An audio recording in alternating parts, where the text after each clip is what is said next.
샬롬. 네, 3월 4일 월요일 아침입니다. 어떻게 잘 주무셨습니까?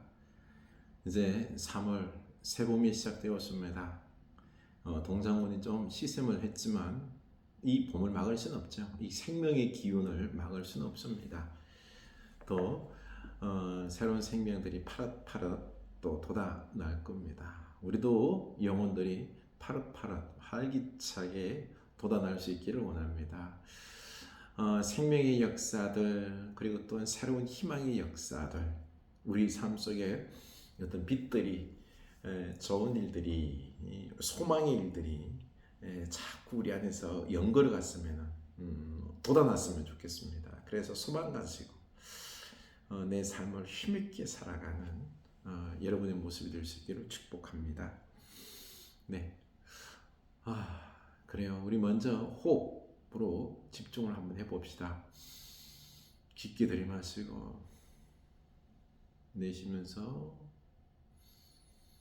내 안에 어떤 감각을 한번 느껴보시기 바랍니다.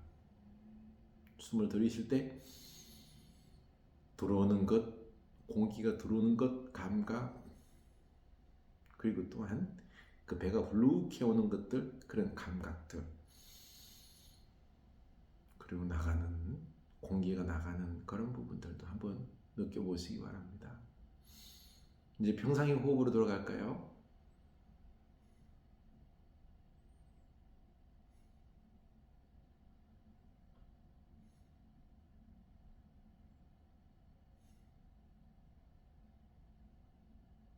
네.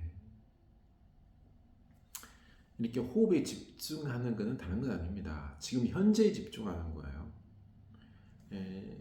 호흡에 공기가 들어오고 나가고 하는 것들, 지금 현재 여기에 집중하는 거예요. 우리는 지금 현재를 느끼며 그 현재를 살아가는 겁니다. 과거에 얽매이지 않고 미래에 대한 염려하지 않냐고요. 현재 여기서 기뻐하고 감사하며 열심히 살아가면은 이게 인생이 되는 거예요. 그리고 다른 생각들 많이 들어와요, 그렇죠? 여러 생각들이 막 머릿속에 뜨거우는 것, 그런 것들을 자꾸 내가 딴 생각하고 있는데 알아차리는 거예요. 알아차리면 다시 내 호흡에 집중하는 거죠. 내 안에 생각나는 여러 가지 생각들 있어요. 욕심, 그리고 쓸데없는 상상들, 공상들 되게 많아요. 자꾸 이런 것에 내가 흔들리면요, 염려가 막 불안이 쌓여요. 불안이 쌓이면요, 그 불안 때문에 하는 행동들이 잘못된 행동들이 많아요. 잘못된 판단들이 많다니까요. 그래서 그렇지 아니하고 바른 판단을 내리기 위해서 하나님이 기뻐하는 삶을 살아가기 위해서는요, 우리가 말씀에 집중해야 되는 거죠, 그렇죠? 네, 그래서 일부러 이런 호흡을 하면서 마음을 챙기는 것입니다. 여기에 우리가 좀 더 훈련을 할 수 있기를 원합니다. 네, 마태복음 6장 33절, 그런즉 너희는 먼저 그의 나라와 그의 의를 구하라. 그리하면 이 모든 것을 너희에게 더하시리라. 아멘. 가장 먼저 하나님 나라와 그의 의를 구하는 것입니다. 우리가 하나님의 나라를 이 사순절 기간 동안에 우리가 안에, 우리 마음 안에, 우리 삶, 가정, 교회 안에 하나님 나라를 이룰 수 있기를 원합니다. 네. 마가복음 9장 2절입니다. 마가복음 9장 2절.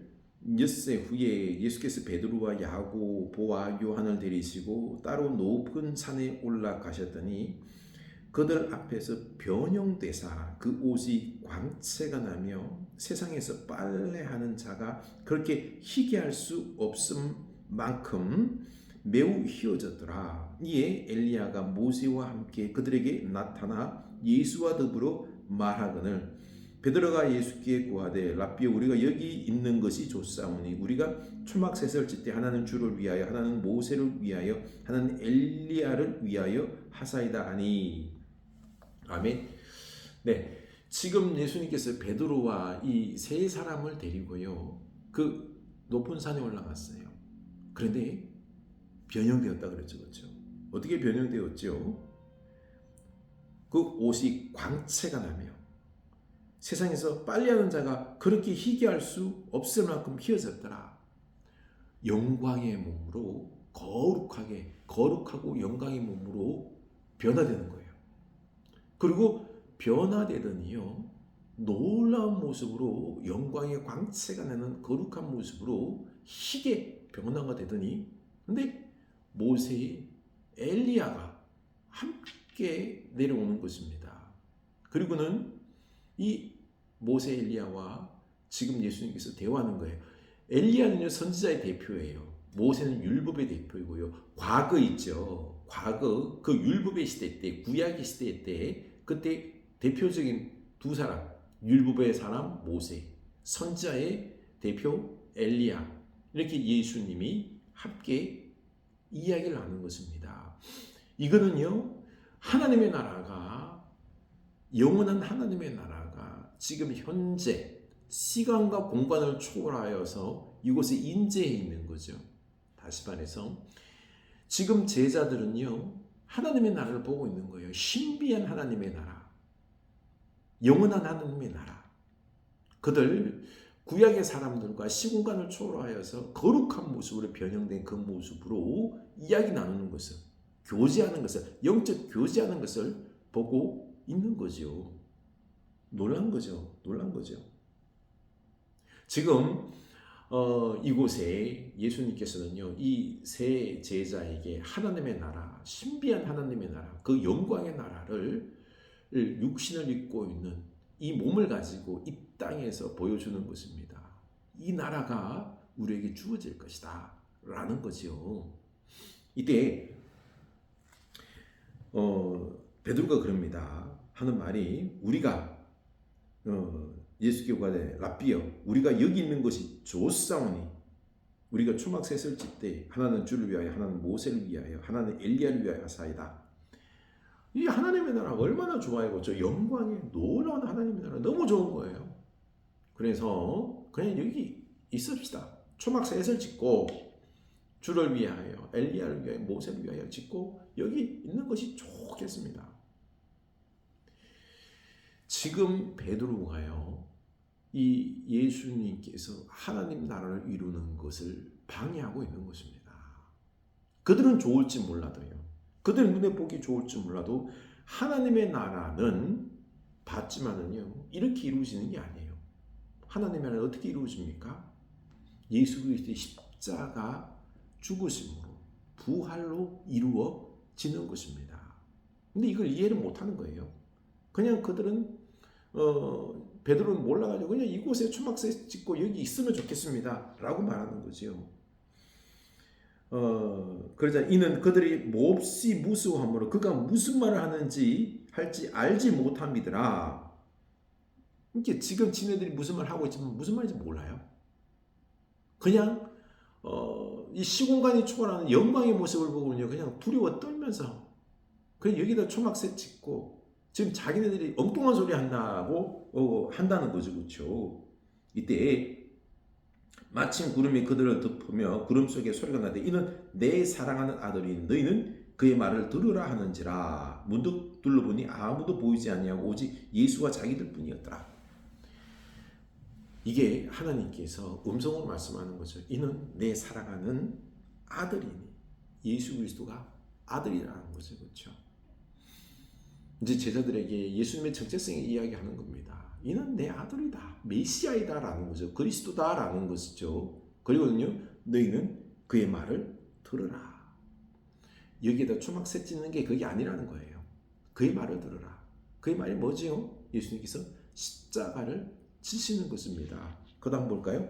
그들이 산에서 내려올 때 예수께서 경고하시되 인자가 죽은 자 가운데서 살아날 때까지는 본 것을 아무에게도 이르지 말라 하시니, 참, 또 이해 못할 말을 하는 거예요.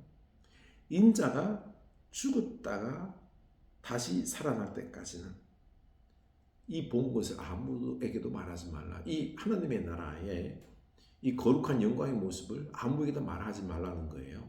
근데 그것보다 더 이해 못할 말은요, 내가 죽은 자 가운데서 다시 살아날 때까지, 하나님의 아들인데 어떻게 다시 죽어요? 죽었다가 다시 살아난다?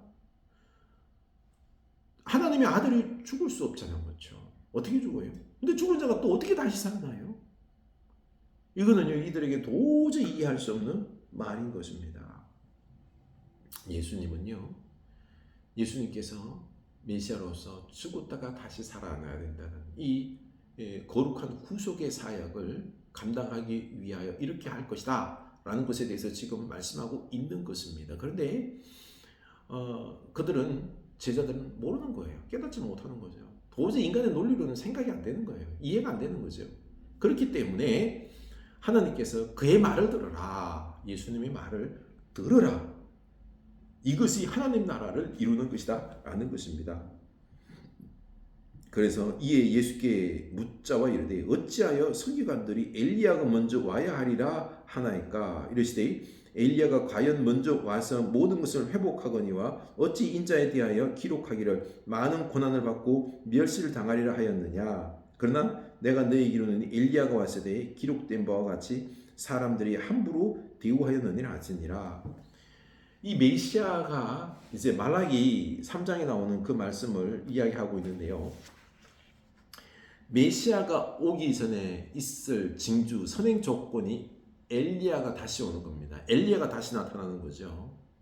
그래서 그가 회복해야지 그 다음에 메시아가 도래한다라는 그 율법사들이 서기관들이 그렇게 말하면서 메시아가 오는 징조는 엘리야가 다시 오는 것이고 그가 회복하는 것이고 이때에 메시아가 와서 회복할 것이다 라는 것을 이야기하고 있는 거죠.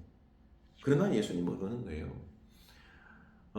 벌써 엘리야가 왔다라는 거죠. 엘리야가 누구죠? 세례요한. 엘리야 세례요한이 왔지만은 그가 대우하지 못했다는 거죠. 멸시를 많은 고난을 받고 멸시를 당하리라 하였거니와 그런 것입니다. 그러나 내가 너희에게 이르노니 엘리야가 왔을 때 기록된 바와 같이 사람들이 함부로 대우하였느니라. 이렇게 엘리야가 왔지만 그 세례 요한이 왔지만 너희들이 함부로 대하여 그를 죽였지 않느냐. 이처럼 메시아도 그 말씀대로 와서 고난받고 죽으시리라. 그리고는 다시 부활해서 구원할 것이다 라는 것에 대해서 말씀하고 있는 것입니다. 그렇습니다. 이 지금 하나님의 나라에 대해서 잘못 이해하고 있는 이 베드로의 제자들의 이해를 지금 다시 가르치고 수정하고 있는 것입니다. 바로 그 율법의 구약의 패러다임, 그 엘리야와 모세는 율법 시대의 사람이에요. 그 아니라는 거죠. 새로운 패러다임, 예수 그리스도가 오실 것인데 예수님께서 하나님 나라를 이룰 것인데 그는 십자가에서 죽으실 것이다. 그리고 다시 부활할 것이다. 바로 온 세상을 구원하고 하나님의 나라, 영원한 하나님의 나라를 이루고 유대인의 나라가 아니라 온 세상의 사람을 위하여 하나님의 나라를 이룰 것이다. 구원할 것이다. 이미 세례 요한 엘리야, 성경에서 예언한 엘리야가 와야 한다고 했듯이 세례 요한이 이미 왔지만 너희들이 그를 죽였다라는 거죠. 함부로 대했다라는 것입니다. 이제 메시아 예수님께서 고난받아 죽으시고 부활할 것이다 라는 것에 대해서 하나님의 나라에 대해서 이렇게 설명해 주고 있는 것입니다. 여러분, 하나님의 나라는요 이 십자가 죽으심과 사랑 섬김으로 이루어지는 것입니다. 하나님께서 그렇게 하나님의 나라를 이루시는 것입니다. 세상의 나라가 아니에요. 돈으로 이루는 게 아니에요. 명예가 높아지고 막 부자가 되고 그리고 잘 살고 이게 하나님의 나라 아니에요. 이게 아니에요. 그걸로 우리에게 참 기쁨이 없는 것입니다. 예수님을 사랑하고 우리가 서로 사랑하고 섬기면서 이 속에서 하나님의 나라가 진정한 하나님의 나라가 이루어지는 것이고요. 그리고 우리에게 장차 영원한 하나님의 나라가 주어지는 것입니다. 여러분, 우리가 지금 엉뚱한 생각을 하고 있으면 자꾸 이 제자들처럼 물으세요. 베드로가 자꾸 묻잖아요. 물으니까 하나님의 나라에 대한 오해가 풀리는 것입니다. 우리 자꾸 이 성경을 묵상하고 읽으면서요. 자꾸 물으세요. 저에게도 묻고 그리고 읽으면서 묻고 하세요. 그러면 성령님께서 깨닫게 하여 주십니다. 저도 여러분이 가르쳐 줄 것입니다. 이렇게 해서 하나님의 나라를 우리가 제대로 알고 그 하나님의 나라를 이루며 살아가야 될 줄로 압니다. 오늘 이 말씀 신비한 이 하나님 나라의 광경을 바라볼 수 있길 원합니다. 반드시 하나님의 나라는 시공간을 초월하는 영원한 하나님 나라, 거룩한 나라에 임할 것입니다. 그것은요 다른 것이 아니라 바로 예수 그리스도의 십자가 죽으심으로 우리에게 구원을 허락하셨고 영원한 하나님 나라를 이루어 주셨고요. 반드시 또 주실 것입니다. 그리고 이 땅 우리 삶 속에서 살아갈 때도 하나님의 나라 예수 그리스도의 십자가 사랑으로 우리가 섬길 때 사랑할 때 이루어지는 것입니다. 주여 오늘 말씀 우리가 그 상상력으로 상상하면서 묵상하면서 하나님의 나라를 이루는 사람이 되겠습니다. 우리 예수 그리스도 우리에게 오셔서 하나님 나라 이루어 주시옵소서. 말씀하여 주시옵소서. 우리가 온전히 순종하게 하옵소서. 그리스도의 사랑으로 섬기게 하옵소서. 하나님의 나라를 이루게 하여 주시옵소서. 우리 기도할 수 있기를 원합니다. 아멘.